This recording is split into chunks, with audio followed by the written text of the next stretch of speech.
जय हिंद। कैसे हैं आप सब? मैं तो ठीक हूँ। आप सब ठीक हैं? आप सबका हमारे चैनल स्टडी विद जीपीएम में स्वागत है। आज हम आपके लिए अध्याय 1 का तीसरा लेक्चर लेके आए हैं। ये जो है लेक्चर नंबर 3 है। पहले लेक्चर में हमने वैद्युत आवेश के बारे में पढ़ा है, दूसरे में वैद्युत क्षेत्र के बारे में पढ़ा है और तीसरे लेक्चर में हम वैद्युत द्विध्रुव के बारे में पढ़ेंगे। देखिए, वैद्युत द्विध्रुव का होता है ऐसा निकाय जिसमें दो बराबर परंतु विपरीत आवेश परस्पर अल्प दूरी पर स्थित हों, वैद्युत द्विध्रुव कहलाता है। देखिए, ऐसा निकाय जिसमें दो बराबर परंतु विपरीत आवेश, ऐसा निकाय जिसमें दो बराबर परंतु विपरीत आवेश परस्पर अल्प दूरी पर स्थित हो, वैद्युत द्विध्रुव कहलाता है। जैसे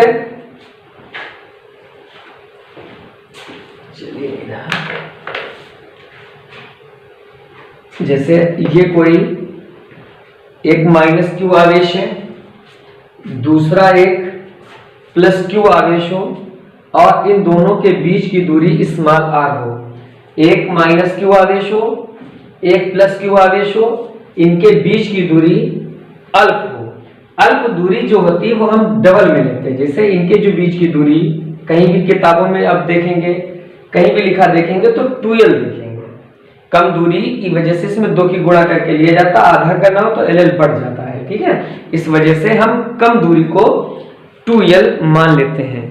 तो ऐसा समायोजन, वैद्युत द्विध्रुव की परिभाषा समझो कि ऐसा समायोजन जिसमें दो बराबर, यानी इसका मान q तो उसका मान भी q, दो बराबर परंतु विपरीत आवेश। विपरीत आवेश का मतलब एक धनावेश और दूसरा ऋणावेश, ये दोनों परस्पर अल्प दूरी यानी 2l पर स्थित हैं। तो ये जो बनके तैयार हुआ, इसको ही हम कहेंगे, इस निकाय को ही कहेंगे वैद्युत द्विध्रुव। क्या कहेंगे इसे? वैद्युत द्विध्रुव। तो वैद्युत द्विध्रुव क्या हुआ? ऐसा निकाय जिसमें दो बराबर परंतु विपरीत आवेश परस्पर अल्प दूरी पर स्थित हो, वैद्युत द्विध्रुव कहलाता है। ठीक है। अब दूसरा आता है वैद्युत द्विध्रुव आघूर्ण। वैद्युत द्विध्रुव आघूर्ण क्या होता है?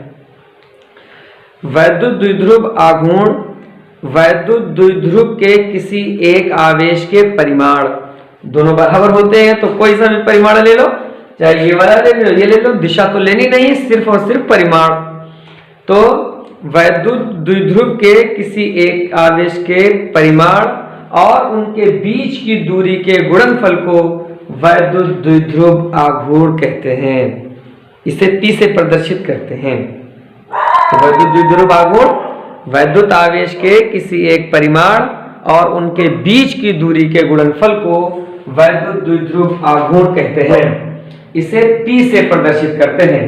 तो जो P बराबर होगा वो किसी एक आवेश के परिमाण यानी Q और उनके बीच की दूरी यानी 2l, बीच की दूरी 2l के गुणनफल को वैद्युत द्विध्रुव आघूर्ण कहते हैं। P बराबर Q इंटू 2l। इसका मात्रक क्या होगा? आवेश का मात्रक कूलम और उनके बीच की दूरी का मात्रक मीटर। तो वैद्युत द्विध्रुव का आघूर्ण का मात्रक क्या हो गया? Coulomb metre. वैद्युत द्विध्रुव आघूर्ण का मात्रक कूलाम मीटर। इसकी विमा विस्तार बताइए तो इसका मात्रक तो हो गया कूलाम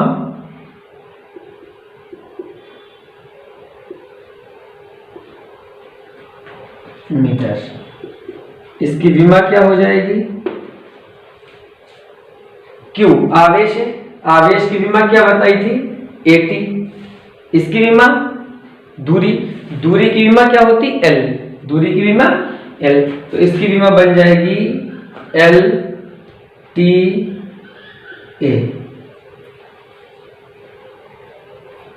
इसकी विमा क्या बन जाएगी? LTA।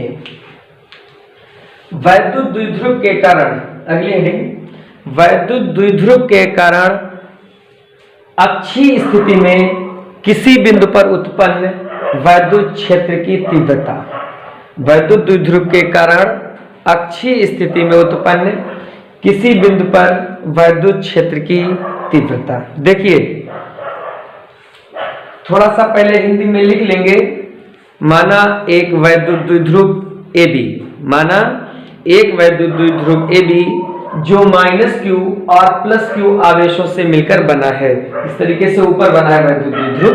माना इसको भी नाम दे दें अगर जिसे हम कि हमने मान लिया कि एक वैद्युत द्विध्रुव AB जो -q और +q आवेशों से मिलकर बना है, जिसकी लंबाई 2l है और मध्य बिंदु O है, एक ऐसे माध्यम में स्थित है जिसका परावैद्युतांक K है। देखिए ये AB एक वैद्युत द्विध्रुव है, ये जिसकी लंबाई ये 2l है और जिसका ये मध्य बिंदु O है, जिसका मध्य बिंदु O है। अब ये पूरी लंबाई 2l हो गई, तो यहां से L इधर से यहां तक ये L हो गई और यहां से यहां तक ये L हो गई। ठीक है, ये हो गई L। अब इसी से अक्षीय स्थिति में मध्य बिंदु O से इसकी अक्षीय स्थिति में स्मॉल r दूरी पर, मध्य बिंदु से कितनी दूरी पर, स्मॉल r दूरी पर एक बिंदु P है। वैद्युत द्विध्रुव के मध्य बिंदु O से स्मॉल r दूरी पर एक बिंदु P है, जहां हमें वैद्युत क्षेत्र की तीव्रता ज्ञात करनी है। यहां पर जो आवेश रखा है वो -q है, यहां पर जो आवेश रखा है वो +q है।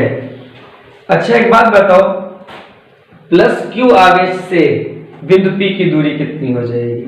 -q आवेश से आपको तो पता ही हो रही होगा कि यहां से यहां तक दूरी L है, यहां से यहां तक दूरी R है, तो ये सीधे दूरी हो जाएगी R + L। कितनी हो जाएगी?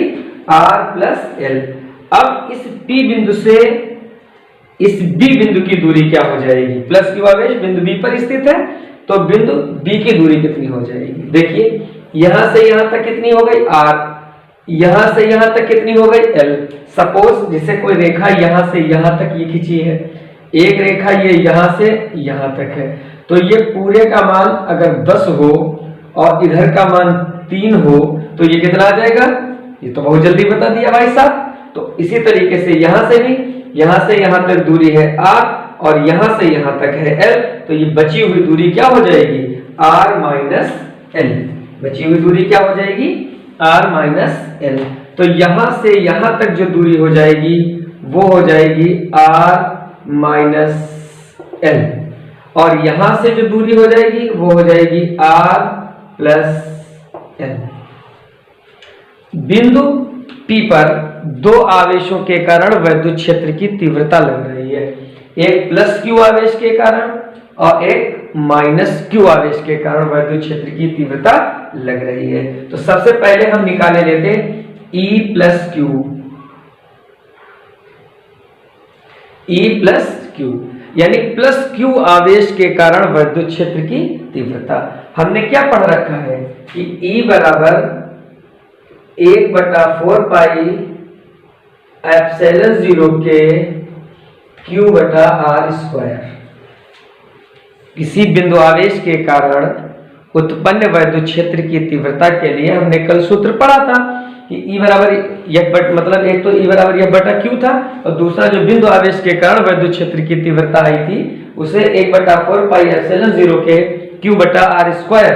तो यहां से भी E +q यानी +q आवेश के कारण वैद्युत क्षेत्र की तीव्रता 1/4 पाई ε0 के q/+q से ये दूरी कितनी है?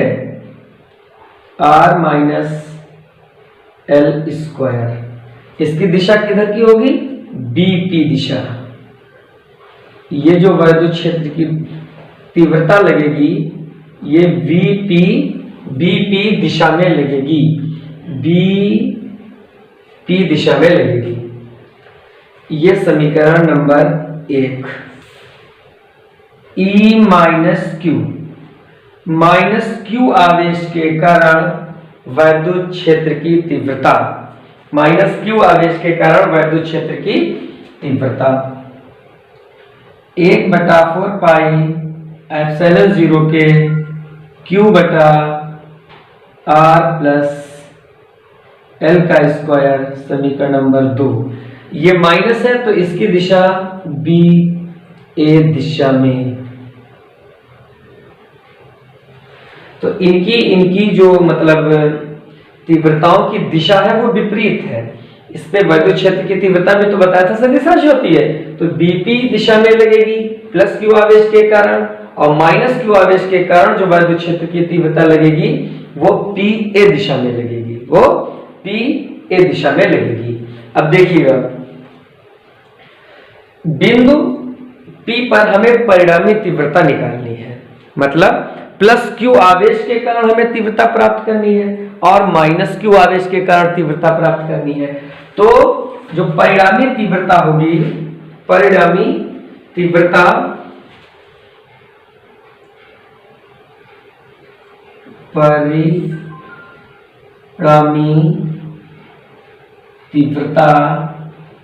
E बराबर E प्लस क्यू, दिशा विपरीत है इस वजह से यहां पर क्या लग जाएगा E माइन, यहां पर ये माइनस लग गया, क्यों? क्योंकि माइनस क्यू आवेश के कारण जो तीव्रता है उसकी दिशा प्लस क्यू के कारण जो तीव्रता है उसके विपरीत है। अब यहां पर देखिएगा E बराबर, ये जो है 1/4 पाई एप्सिलॉन 0 के Q 1/R minus L minus 1/R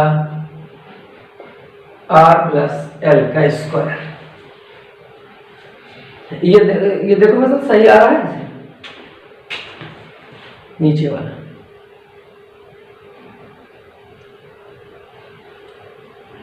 एक बटा 4 पाई एप्सिलॉन 0 के Q 1/R माइनस L का स्क्वायर, और ये माइनस का 1/R प्लस L का स्क्वायर। अब इसे हम और हल करते हैं इधर,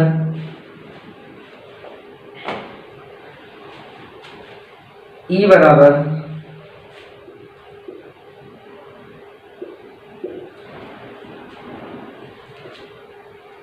एक बटा नीचे इनका एलसीएम ले लेते हैं, R माइनस एल का स्क्वायर और R प्लस एल का स्क्वायर, दोनों के ऊपर स्क्वायर लगा है तो अंदर अंदर गुणा कर देना, ठीक है।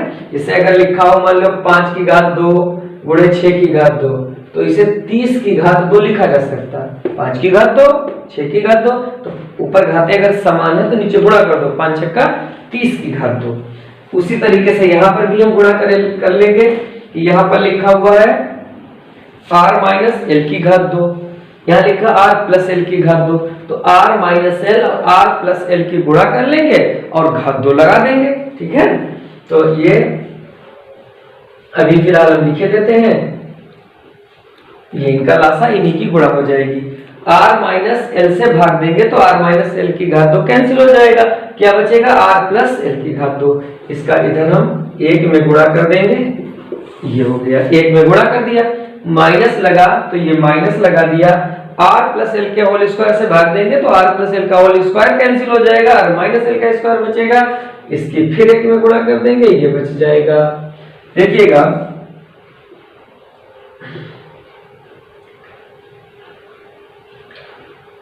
लास्ट में ये वेक्टर लगा दें। a प्लस बी का होल स्क्वायर क्या होता है, a square, a plus b का होल स्क्वायर क्या होता है, a square plus b square plus 2ab, यानी पहले पद का वर्ग प्लस दूसरे पद का वर्ग प्लस 2 पहला पद गुणे दूसरा पद। यहां पर देखिएगा R square plus L square plus 2rl, यहां पर क्या होगा R square plus L square minus 2rl, यानी दूसरे दो पद प्लस के होंगे, लास्ट वाला पद माइनस में होगा, लेकिन उससे भी पहले क्या लगा हुआ है, माइनस। इस वजह से उनके अंदर वाले चिन्ह जो है वो सब के सब बदल जाएंगे। ये आ जाएगा माइनस का आर स्क्वायर माइनस का एल स्क्वायर प्लस का 2RL।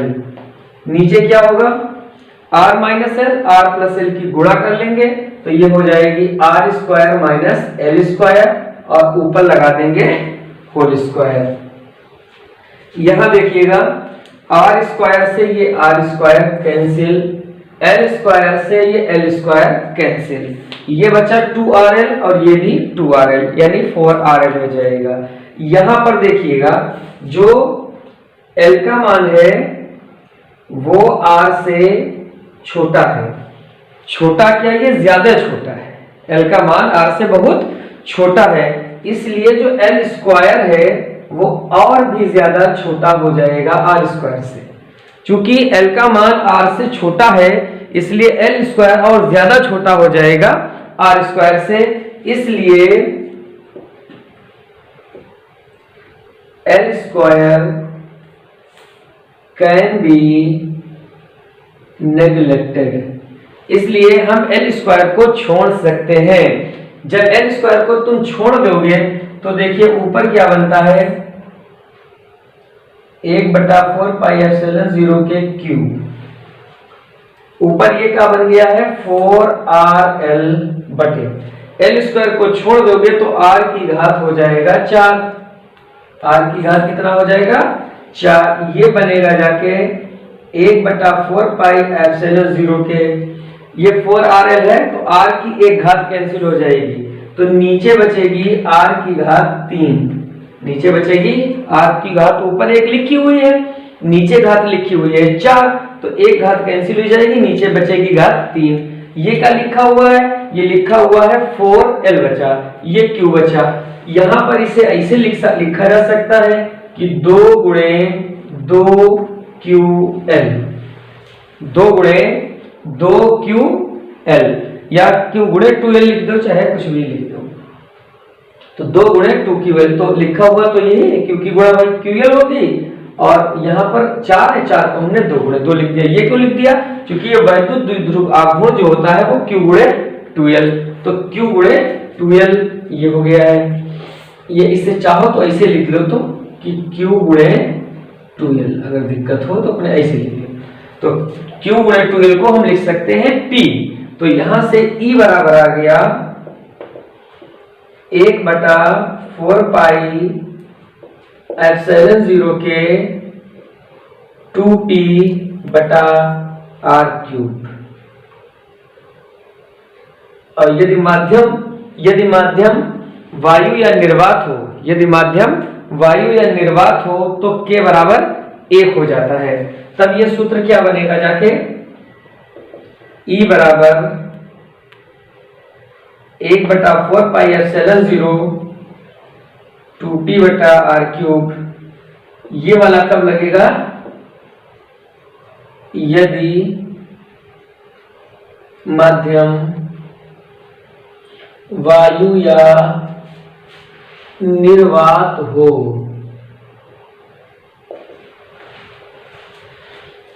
यदि माध्यम वायु या निर्वात हो तो K को छोड़ देते हैं, क्योंकि वायु या निर्वात के लिए K का मान 1 होता है।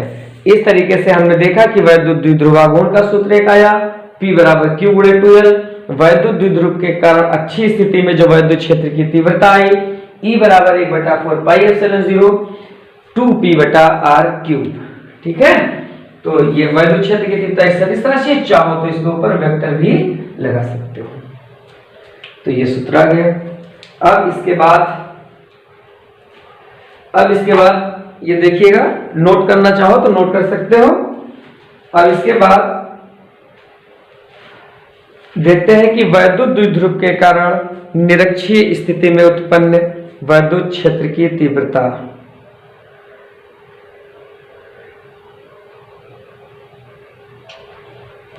वैद्युत द्विध्रुव के कारण निरक्षीय स्थिति में उत्पन्न वैद्युत क्षेत्र की तीव्रता।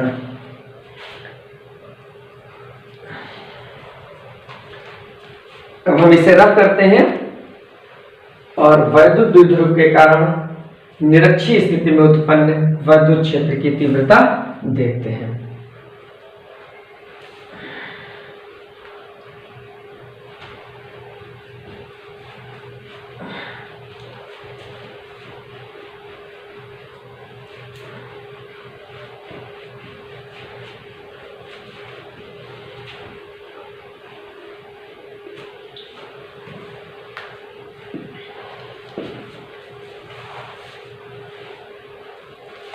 वैद्युत द्विध्रुव के कारण निरक्षीय स्थिति में उत्पन्न वैद्युत क्षेत्र की तीव्रता। अक्षीय स्थिति में, ये निरक्षीय स्थिति में मतलब ऊपर, ये लंबवत दिशा में।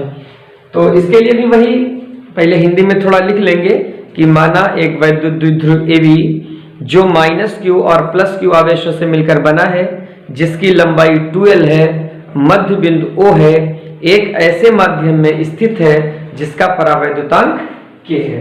तो देखिएगा, ये माना एक वैद्युत द्विध्रुव AB है जो -q और +q आवेशों से मिलकर बना है, जिसकी लंबाई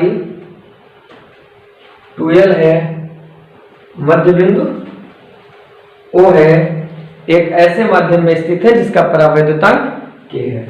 मध्य बिंदु O से इसकी निरक्षीय स्थिति में r दूरी पर एक बिंदु P है, जहां हमें वैद्युत क्षेत्र की तीव्रता ज्ञात करनी है। अब देखिएगा,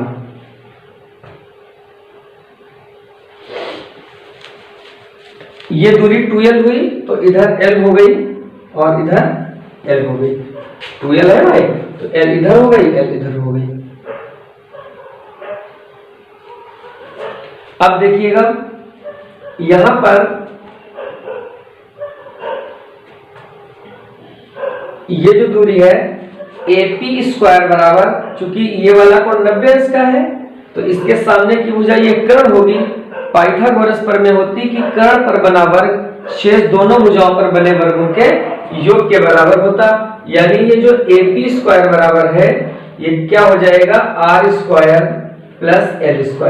यहां से यदि AP बराबर निकाला जाएगा तो ये क्या हो जाएगा, जब AP का स्क्वायर हटेगा इधर से तो उधर रूट चढ़ जाएगा। एक तरफ से जब स्क्वायर हटेगा तो उधर रूट चढ़ जाएगा और ये आ जाएगा अंडर रूट के अंदर R² + R²। यही हल यहाँ पर होगा कि BP² बराबर R² + L²। जब इधर से स्क्वायर हटाओगे तो इसका मान आ जाएगा R² + L²। R² + L², इसका मान आ जाएगा।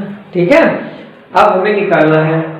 देखिए यहाँ पर जो स्थिति बन रही है उसका हम आपको एक बार बताते हैं।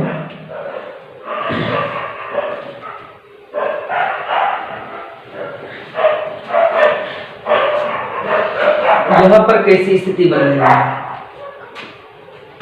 ये यहां से ये यहाँ पर जो वैद्युत क्षेत्र की तीव्रता लगेगी +q आवेश है तो इस दिशा में लगेगी। क्लियर, यहाँ पर जो वैद्युत, ये बिंदु P है ना, और यहाँ पर जो वैद्युत क्षेत्र की तीव्रता लगेगी वो इस दिशा में लगेगी। भाई इधर से +q से इधर बाहर की ओर लगेगी, P से ये -q आवेश है तो इधर की ओर लगेगी। ठीक है, अब इसकी जो परिणामी तीव्रता होगी, इन दोनों की जो परिणामी तीव्रता है वो मान लेते हैं हम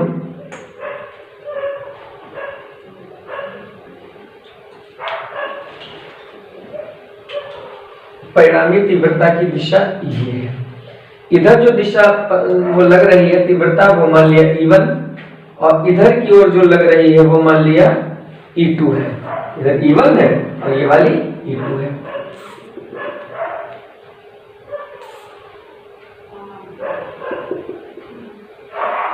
ये लग रही है, ये वाला, ये मेन तीव्रता से अगर ये वाला थीटा कोण मान लें तो ये वाला भी थीटा हो जाएगा, क्योंकि ये संगत कोण। देखो ये रेखा इसे जा रही, एक ये रेखा इसे जा रही, तो ये वाला कोण अगर थीटा है तो ये वाला भी थीटा होगा।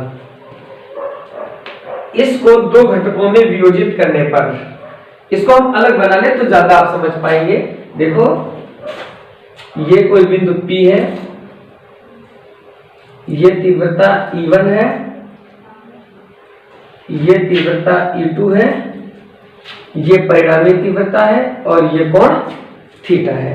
अब आप समझ पाए हमारी बात। ये तीव्रता E1, ये वाली E2। इसको दो घटकों में जिधर थीटा होता है उधर वाला ये क्षैतिज घटक, तो ये E1 cos थीटा, ये ऊपर E1 sin थीटा, और इधर इसी तरीके से इधर से देखा जाए तो ये भी थीटा, तो ये हो जाएगा E2 cos थीटा और ये इधर E2 sin थीटा। तो इधर ये परिणामी तीव्रता E थी, इधर परिणामी तीव्रता E थी। तो अब परिणामी तीव्रता ये E1 उधर साइड लग रही तीव्रता, E2 इधर साइड लग रही, तो ये आपस में निरस्त हो जाएगी, ये आपस में निरस्त हो जाएगी। तो परिणामी तीव्रता E बराबर E1 cos theta plus E2 cos theta हो जाएगी। तो यहां पर जो परिणामी तीव्रता बनेगी जाके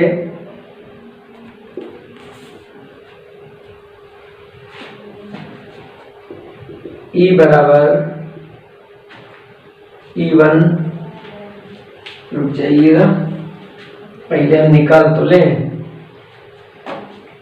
E प्लस Q, मतलब प्लस Q आवेश के कारण बिंदु P पर उत्पन्न विद्युत क्षेत्र की तीव्रता क्या बनेगी जाके 1/4 पाई एप्सिलॉन नॉट के Q बटा R स्क्वायर, Q बटा R स्क्वायर जो यहाँ पर दूरी है ये रूट में है, जब इसको स्क्वायर करेंगे तो रूट हट जाएगा इसके ऊपर से और ये आ जाएगा R square plus L square.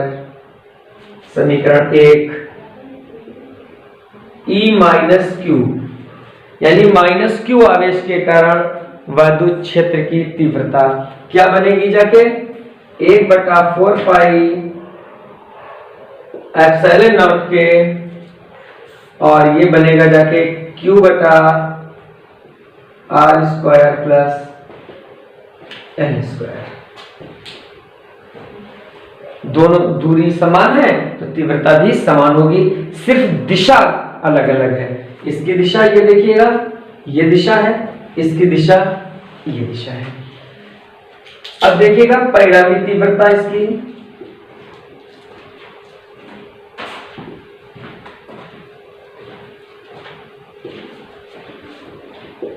E बराबर, तो ये तीव्रता निरस्त हो जाएगी, परिणामी तीव्रता यही रहेगी ना, इधर को जो है।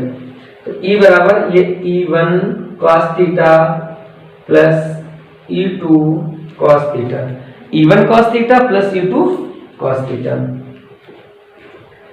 1/4 पाई एप्सिलॉन 0 के Q बटा R square plus L square. अगर cos थीटा बराबर कहें त्रिकोणमितीय एक अनुपात होता है जिसका मान होता है आधार बटे कर्ण। cos थीटा बराबर क्या होता है आधार बटे कर्ण। तो इस वाले त्रिभुज से देख लीजिएगा, तो आधार ये हो गई L और R, ये L square plus L square हो गया कर्ण। तो यहां पर ये मान बन जाएगा L बटा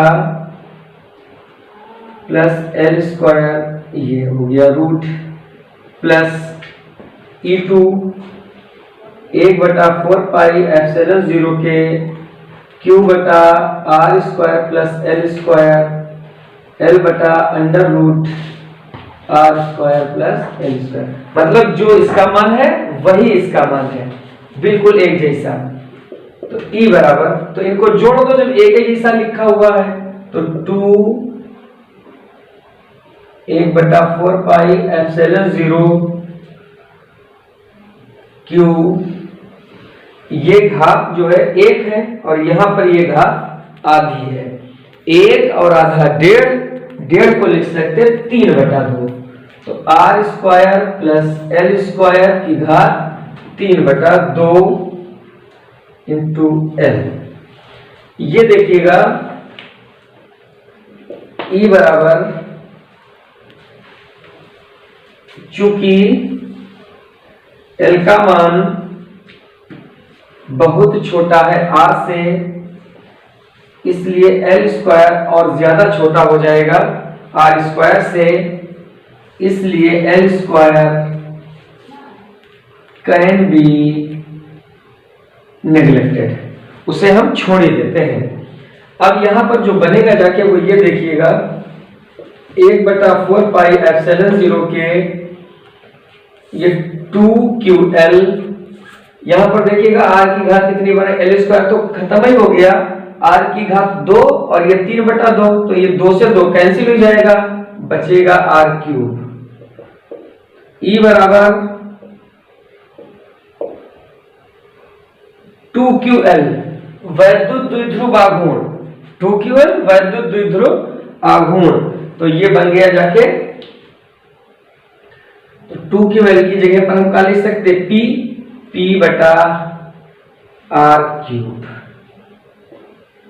ये वैद्युत मतलब सदिश राशि है, इस वजह से इस पर वेक्टर लगा सकते हैं, नहीं लगाएंगे तब भी कोई बात नहीं है। तो हमने देखा आज वैद्युत द्विध्रुव कि ऐसा निकाय जिसमें दो बराबर परंतु विपरीत आवेश परस्पर अल्प दूरी पर स्थित होते हैं वैद्युत द्विध्रुव कहलाता है।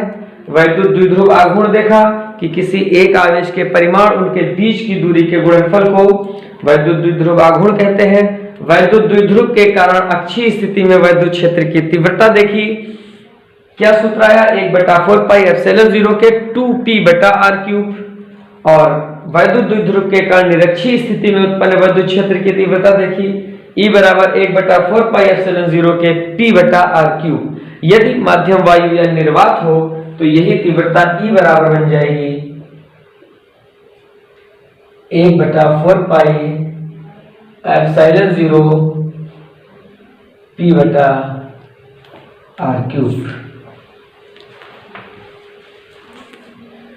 तो मिलते हैं इसके बाद अगले क्लास में, तब तक अपना ध्यान रखिए और पढ़ाई करते रहिए।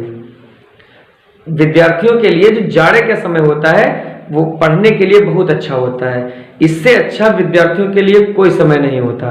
तो आपके मतलब माहौल का समय है जो छात्रों का पीरियड माना गया है, तो इस वजह से इसमें पढ़ाई करते रहिएगा।